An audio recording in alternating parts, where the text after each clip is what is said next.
Please tell us your take on Rochester and how you saw him.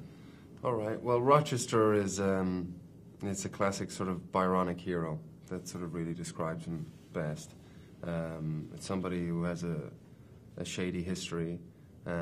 He's a passionate character, courageous, destructive, self-destructive, and he's an idealist.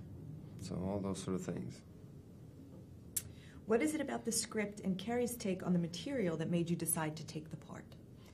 Well, I didn't really know Carrie's take on it. I just seen Sin Hombre, and I was sort of, so impressed by that film that I was like, wow, let's see what he's going to bring to the table with Jane Eyre, in a British sort of classic stalwart piece.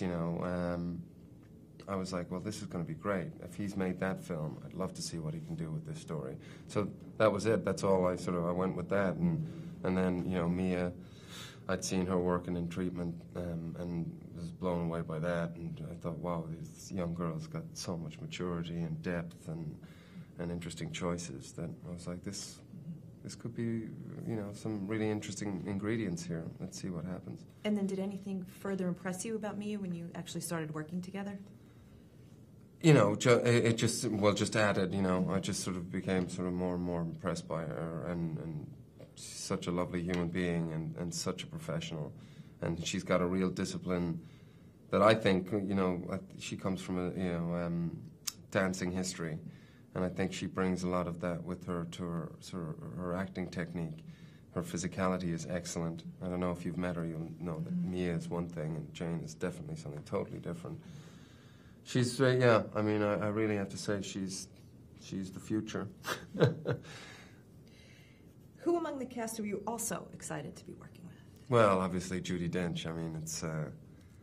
I couldn't believe when I found out she was going to be playing Fairfax. I was like, that's just, that's the cherry on the cake. She's, to have the opportunity to get to know her as well. I felt like, I was a child in a sweet store. She's, it's that generation of actors which I think I look up to greatly.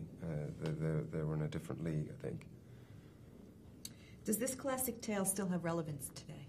Yes, I think so. I think, human beings still want the same things. They still have the same urges. They still have the same needs and insecurities. Principles and morals might sort of change, but essentially this sort of measuring stick is always kind of the same. So yeah, I think it's very sort of relevant to today.